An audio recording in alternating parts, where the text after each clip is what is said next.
Good evening ಮಕ್ಕಳೇ, ಎಲ್ಲರಿಗೂ ಒಂದು ಗಣಿತದ ಕ್ಲಾಸಿಗೆ ಸ್ವಾಗತ. ಇವತ್ತಿನ ಒಂದು ಕ್ಲಾಸಲ್ಲಿ ನಾವು ಚಿತ್ರ ನಕ್ಷೆಯನ್ನ ಯಾವ ರೀತಿ ತೆಗೆಯಬಹುದು ಅದ್ರ ಕುರಿತು ಚರ್ಚೆ ಮಾಡೋಣ.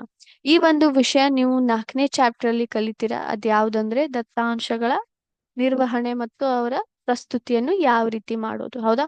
ಸೊ ಒಂದು ಹಿಂದಿನ ಕ್ಲಾಸ್ ಅಲ್ಲಿ ನಾವು ಚಿತ್ರನಕ್ಷೆ ಯಾವ ರೀತಿ ಇರುತ್ತೆ, ಅದರ ಅರ್ಥ ಏನು, ಇದ್ರ ಬಗ್ಗೆ ನಾವು ಚರ್ಚೆ ಮಾಡಿದ್ವಿ.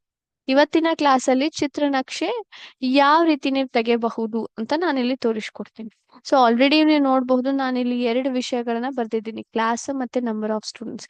ಈ ಒಂದು ದತ್ತಾಂಶ ಎದ್ರ ಬಗ್ಗೆ ಹೇಳ್ತೇನೆ ಅಂದ್ರೆ, ಪ್ರತಿಯೊಂದು ಕ್ಲಾಸ್ ಅಲ್ಲಿ ಎಷ್ಟು ಮಕ್ಕಳ ಸಂಖ್ಯೆ ಹಾಜರಾತಿ ಕೊಟ್ಟಿಲ್ಲ ಅಥವಾ ಎಷ್ಟು ಜನ ಹುಡುಗರು ಆ ಕ್ಲಾಸಿಗೆ ಆಬ್ಸೆಂಟ್ ಇದ್ದಾರೆ ಅಂತ ತೋರಿಸ್ಕೊಡ್ತದೆ. ಹಾಗಾಗಿ ಫಸ್ಟ್ ಕ್ಲಾಸ್ ಅಂದ್ರೆ ಫಸ್ಟ್ ಸ್ಟ್ಯಾಂಡರ್ಡ್ ಅಲ್ಲಿ 3 ಜನ ಅಬ್ಸೆಂಟ್ ಇದ್ದಾರೆ, 2ನೇ ತರಗತಿಯಲ್ಲಿ 5 ಜನ, 3ನೇ ತರಗತಿಯಲ್ಲಿ 4 ಜನ, 4ನೇ ತರಗತಿಯಲ್ಲಿ 2 ಜನ, 5ನೇ ತರಗತಿಯಲ್ಲಿ ಯಾರೂ ಇಲ್ಲ ಅಂದ್ರೆ ಎಲ್ಲರೂ ಬಂದಿದ್ದಾರೆ, 6ನೇ ತರಗತಿಯಲ್ಲಿ ಒಬ್ಬ ಹುಡುಗ ಆಬ್ಸೆಂಟ್ ಇದ್ದಾರೆ ಅಂತ ಹೇಳ್ಕೊಟ್ರು.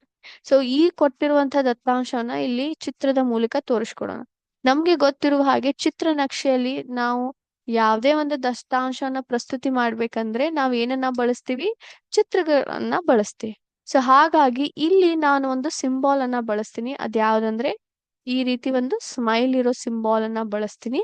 ಅದನ್ನು ಬಳಸಿ ಏನಿದೆ, ನಾನು ಇಲ್ಲಿ ಚಿತ್ರನಕ್ಷೆಯನ್ನ ತೆಗಿಲಿಕ್ಕೆ ಪ್ರಯತ್ನ ಮಾಡ್ತೀನಿ. ಸೊ ಮೊದಲಿಗೆ y-ಆಕ್ಸಿಸ್ x-ಆಕ್ಸಿಸ್ ತೆಗೆದುಕೊಳ್ಳೋಣ.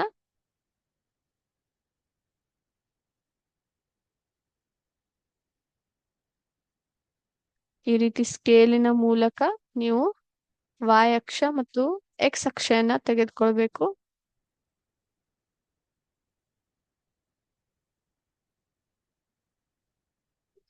ಎಸ್, ಈ ಒಂದು ಪಾಯಿಂಟ್ ಏನಿರ್ತದಲ್ಲ ಇದಕ್ಕೆ ನಾವು 0 ಅಂತ ಕರಿತೀವಿ. ಇದು ಆಯ್ತು x-ಅಕ್ಷ, ಇದು ಆಯ್ತು y-ಅಕ್ಷ. ಸೊ ಇಲ್ಲಿ ಏನಿದೆ, ನಂಬರ್ ಆಫ್ ಸ್ಟೂಡೆಂಟ್ಸ್ ಬಗ್ಗೆ ನಾವು ಹೈಲೈಟ್ ಮಾಡೋಣ ಅಂತ. ನಂಬರ್ ಆಫ್ ಸ್ಟೂಡೆಂಟ್ಸ್, ಎಷ್ಟು ಸ್ಟೂಡೆಂಟ್ಸ್ ಆಬ್ಸೆಂಟ್ ಇದ್ದಾರೆ ಅವ್ರ ಬಗ್ಗೆ. ಅದೇ ರೀತಿ ಇಲ್ಲಿ ಕ್ಲಾಸ್ ಬಗ್ಗೆ ಹೇಳೋಣ ಅಂತ. ಹೌದಾ? ಸೊ 1ನೇ ಕ್ಲಾಸ್ ಈ ರೀತಿ ಬರೀತೀರಂತೆ. 1, 2, 3, 4, 5, 6.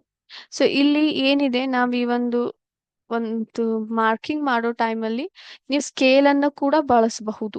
ಸೊ 1 ಸೆಂಟಿಮೀಟರ್ ಗ್ಯಾಪ್ ಇಟ್ಟು ನಾನು ಏನ್ ಮಾಡಿದ್ದೀನಿ, ಇಲ್ಲಿ ಮಾರ್ಕಿಂಗ್ಸ್ ಮಾಡಿದ್ದೀನಿ. ನೀವು ಕೂಡ ಈ ರೀತಿ ಇಟ್ಟು 1 ಸೆಂಟಿಮೀಟರ್ ಅಥವಾ 2 ಸೆಂಟಿಮೀಟರ್ ಗ್ಯಾಪ್ ಇಟ್ಟು ನೀವು ಈ ರೀತಿ ಹೀಗೆ ಮಾರ್ಕಿಂಗ್ ಮಾಡ್ಕೊಂತ ಬರಬಹುದು. ಹೌದಾ? ಸೊ ಇಲ್ಲಿ ಏನಿದೆ ನಾವು ಮಾಡಿದ್ವಿ. ಈಗ ಮೊದಲನೇ ಕ್ಲಾಸಲ್ಲಿ ಎಷ್ಟು ಹುಡುಗರು ಆಬ್ಸೆಂಟ್ ಇದ್ದಾರೆ? 3 ಜನ. ಸೊ ಇಲ್ಲಿ ನಾನು ಏನ್ ಮಾಡ್ತೀನಿ, 3 ಸಿಂಬಾಲ್ಸ್ ಅನ್ನ ಅಥವಾ ಚಿತ್ರಗಳನ್ನ ತೆಗಿತೀನಿ. ಅಂದ್ರೆ 3 ಅಂತ ಅರ್ಥ. ನಂತರ 2ನೇ ಕ್ಲಾಸಲ್ಲಿ ಎಷ್ಟು ಜನ? 5 ಜನ. ಸೊ ಇಲ್ಲಿ 5ಅನ್ನ ತೆಗಿತೀನಿ. ಹೌದಾ? ನಂತರ 3ನೇ ಕ್ಲಾಸಲ್ಲಿ 4 ಜನ.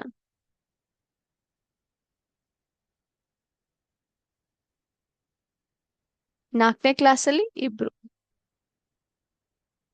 5ನೇ ಕ್ಲಾಸಲ್ಲಿ ಯಾರು ಇಲ್ಲ, ಅದನ್ನ ಹಾಗೆ ಬಿಡೋಣ. 6ನೇ ಕ್ಲಾಸಲ್ಲಿ ಒಬ್ರು. ಹೌದಾ? ಸೊ ಇಲ್ಲಿ ನಾನು ಏನ್ ಹೇಳ್ತೀನಿ ಅಂದ್ರೆ, ಈ ಒಂದು ಏನು ಚಿತ್ರ ಇದೆಯಲ್ಲ, ಇದ್ರ ಸಮಾನತೆ ಎದ್ರ ಪ್ರತಿ ಇದೆ? ಒಂದು ಸ್ಟೂಡೆಂಟಿನ ಸಮಾನತೆ ಇದೆ. ಹೌದಾ? ಸೊ ಈ ರೀತಿ ನಾನಿಲ್ಲಿ ಸ್ಕೇಲ್ ಅಂತಾರೆ, ಇದಕ್ಕೆ ಏನಂತ ಅಂತಾರೆ? ಸ್ಕೇಲ್ ಅಂತ ಹೇಳ್ತಾರೆ. ಸೊ ಒಂದು ಸಿಂಬಾಲ್ ಎಷ್ಟು ಸ್ಟೂಡೆಂಟ್ಸ್ ನ ತೋರಿಸ್ಕೊಡ್ಲಿಕ್ಕತ್ತದ ಅಂತ ನೀವು ಇಲ್ಲಿ ಮೆನ್ಷನ್ ಮಾಡ್ತೀರಿ. ಇದಾಯ್ತು x-ಅಕ್ಷ, ಇದಾಯ್ತು y-ಅಕ್ಷ. ಹೌದಾ? ಸೊ ಈ ರೀತಿ ನೀವೇನ್ ಮಾಡಬಹುದು, ಚಿತ್ರಗಳ ಮೂಲಕ ಕೊಟ್ಟಂತಹ ದತ್ತಾಂಶಗಳನ್ನ ಚಿತ್ರನಕ್ಷೆಯಲ್ಲಿ ಪ್ರಸ್ತುತಿ ಮಾಡಬಹುದು. ಹೌದಾ? ಸೊ ಈಗ ಇದ್ರ ಮೇಲೆ ನಾನು ಕೆಲವೊಂದಿಷ್ಟು ಪ್ರಶ್ನೆಗಳನ್ನ ಕೇಳಿದರೆ ಬಹಳ ಸುಲಭವಾಗಿ ನೀವು ಹೇಳ್ಬಹುದು. ಅದ್ ಯಾವ ರೀತಿ ಪ್ರಶ್ನೆಗಳು ಇರಬಹುದು ಅಂತಂತಂದ್ರ, ಈಗ ಯಾವ ಕ್ಲಾಸಲ್ಲಿ ಅತಿ ಹೆಚ್ಚು ಸ್ಟೂಡೆಂಟ್ಸ್ ಆಬ್ಸೆಂಟ್ ಇದ್ದಾರೆ ಅಂತ ಹೇಳಿದಾಗ ನೀವು ತಕ್ಷಣ ಇಲ್ಲಿ ನೋಡ್ತೀರಿ ಈ ನಕ್ಷೆಯನ್ನ, ಅವಾಗಂತೀರಿ 2ನೇ ಕ್ಲಾಸಲ್ಲಿ ಮೇಡಮ್, ಯಾಕಂದ್ರೆ 5 ಜನ ಆಬ್ಸೆಂಟ್ ಇದ್ದಾರೆ. ಯಾವ ಕ್ಲಾಸಲ್ಲಿ ಎಲ್ಲ ಹುಡುಗರು ಬಂದಿದ್ದಾರೆ? ಅದು 5ನೇ ಕ್ಲಾಸಲ್ಲಿ, ಯಾಕಂದ್ರೆ ಇಲ್ಲಿ ಯಾವುದೇ ಒಂದು ಚಿತ್ರವಿಲ್ಲ. ಹೌದಾ? ಯಾವ ಕ್ಲಾಸಲ್ಲಿ ಅತಿ ಕಡಿಮೆ ಹುಡುಗರು ಆಬ್ಸೆಂಟ್ ಇದ್ದಾರೆ? ಅದು 6ನೇ ಕ್ಲಾಸಲ್ಲಿ, ಯಾಕಂದ್ರೆ ಒಬ್ಬನೇ ಸ್ಟೂಡೆಂಟ್ ಆಬ್ಸೆಂಟ್ ಇದ್ದಾರೆ. ಹೌದಾ? ಸೊ ಈ ರೀತಿ ನೀವು ಚಿತ್ರ ನಕ್ಷೆಯನ್ನ ನೋಡಿ ಹಲವಾರು ಪ್ರಶ್ನೆಗಳನ್ನು ಕೂಡ ಬಹಳ ಸರಳವಾಗಿ ಏನ್ ಮಾಡ್ಬೋದು, ಉತ್ತರಿಸಬಹುದು. ಹೌದಾ? ಸೊ ಈ ರೀತಿ ನೀವು ಚಿತ್ರನಕ್ಷೆನ ಏನ್ ಮಾಡ್ತೀರಿ, ತೆಗಿತೀರಾ. ಸೊ ಇಲ್ಲಿಗೆ ಏನಿದೆ, ನಾವು ಇವತ್ತಿನ ಕ್ಲಾಸ್ ಅನ್ನ ಸ್ಟಾಪ್ ಮಾಡೋಣ ಮಕ್ಕಳೇ. ಮತ್ತೆ ತಿರ್ಗಾ ಮತ್ತೊಂದು ಟಾಪಿಕ್ ಇಂತೆ ನೆಕ್ಸ್ಟ್ ಕ್ಲಾಸ್ ಅಲ್ಲಿ ಭೇಟಿಯಾಗೋಣ. ಥ್ಯಾಂಕ್ ಯು ಮಕ್ಕಳೇ. ಜೈ ಹಿಂದ್, ಜೈ ವಿದ್ಯಾಶಕ್ತಿ.